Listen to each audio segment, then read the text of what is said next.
Hello everyone, welcome to your next blogging tutorial.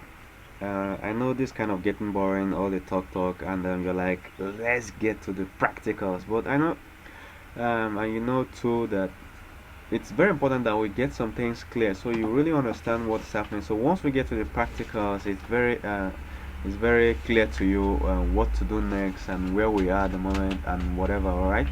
So in this tutorial, I'm going to do a basic comparison of or whatever and WordPress with Blogger. All right. I just kind of forgot the spelling of comparison there. Log. Okay. So in this, I'm going to um, make you understand why you should use Blogger instead of WordPress, or why you should use WordPress instead of Blogger. All right. And I'm just going to draw a box and call that WordPress and draw another box and call that Blogger. All right.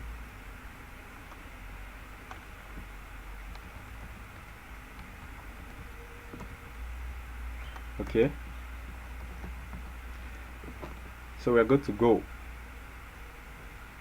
These are both blogging platforms, and they are the two ones that usually have the biggest fight. And most times people want to start blogging. These are the two ones that the two blogging services that they usually have problem deciding which one to choose. All right, so I'll start with the first point is own, ownership.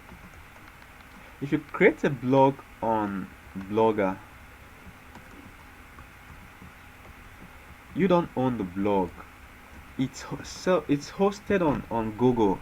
So you visit Google's site, which is blogspot.com, then you create your site and your blog, and you start adding information there. There's no point in time that you get to you'll be able to retrieve all this information. You don't own it. Google owns it, which means to a great extent they control what you do. All right, they regulate you.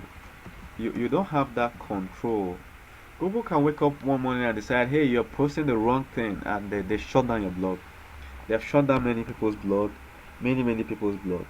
All right, and but when it comes to WordPress, you own WordPress. WordPress is an open source software.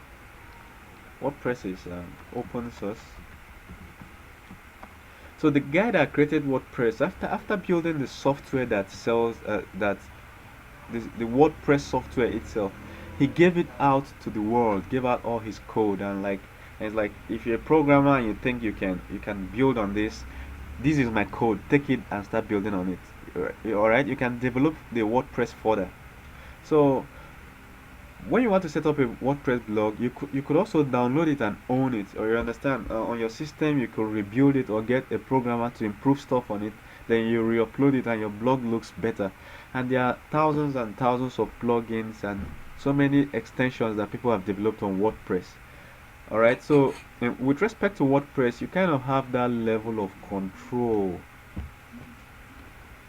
on WordPress. Okay. So the next one is appearance,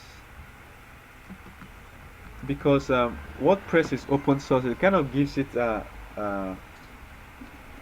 kind of makes it easy for thousands and thousands of people all around the world to develop more and more layouts and themes and a whole lot of designs, very nice designs. There are some you can even buy. For instance, if you want to buy a WordPress theme, you could go to a site like Theme Forest.com and purchase some are like $16, some are like $55, whatever, $9 WordPress theme, well designed. You understand? So because WordPress is open source, anybody can take it up and start designing anything on it. So WordPress kind of have way more layouts and themes than Blogger. But the thing is, Blogger has themes too. When you're setting up your blog, you have layouts and themes you could choose from. But unfortunately, they are limited. They're very limited. Alright, they're not as much in number as these ones. And next one is portability. When it comes to portability, WordPress is kind of more portable, which means if you are tired of hosting your WordPress on this server, you can just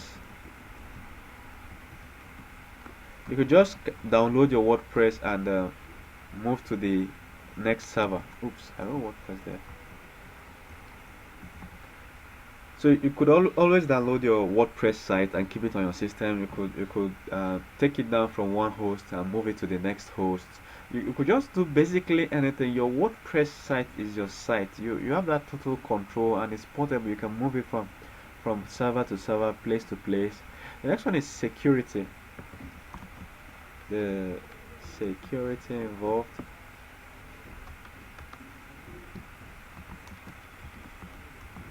Alright, Blogger kind of leverages on Google's secure platform because it's 100% hosted on Google.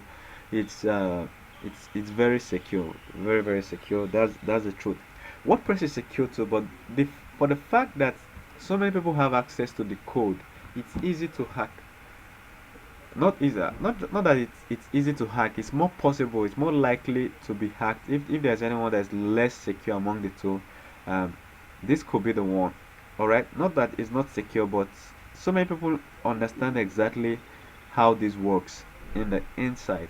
But this one, nobody gets to download it. It's just hosted there. All right. So, and the next, and for the fact that you're hosting this yourself, the vulnerability could come from your own part. Maybe you made a mistake in your code and stuff. Someone could just hack your own site just because you did something wrong inside your WordPress, and while you are coding it, maybe you wanted to modify some stuff. So it's possible to expose yourself to some security risk because you're actually running the software. But WordPress on its own is very secure, and they keep releasing updates and updates. Alright. The next one we want to check out is support. What if you had issues with your WordPress? If you had issues and you're lost somewhere, WordPress kind of provides more support than Blogger. And Google just have a basic documentation. Google has a basic documentation. You just go through it, and if you have a problem, they try to write down all the possible problems you will ever have, and that's it. All right. The other places you could have what support is just to Google around, search on the internet. But WordPress has a very good support team and a very good support forum, very lively support. So almost any problem you're ever going to encounter on your WordPress, someone has encountered it and someone has answered that problem. All right. So the final one is the future. If you are really keen and interested in running a blog or site for years, 10, 15, 20 years, all right, so that's when we start considering the future of these apps. Google has a history of shutting down services that are not successful. If a Google service is challenged by another startup or company, and Google feels that this service is no longer making so much profit as it used to be, they will just wake up one morning and send everybody email: we're done, we are shutting down this service next month, and by next month it's gone. They have shut down so many of their services, so many. There's Google Buzz, there's Okut. Okut used to be a social network they have, and a whole lot. They have shut down a whole lot of services. They will just send everybody mass email that unfortunately we are shutting down. All right, but WordPress, because everyone all around the world, millions of people have the WordPress software itself. Even if the WordPress as a company goes down, it doesn't mean anything has happened. The people will continue to develop WordPress on the side. All right. So if you're going to measure this over 50 years, for instance, I will choose WordPress as a 50-year term. That doesn't mean a blogger will go down anytime soon or anything. But if we are going to compare it over which one will survive after 50 years, I'll choose WordPress. Alright, but on the other hand, since Google owns AdSense and stuff, so many people just tend to go to Blogger. Blogger is very easy. Not that WordPress is not easy, but Blogger, for most people that are not technical, they don't need to get to see the WordPress code and anything. They just want to open a blog and start using it.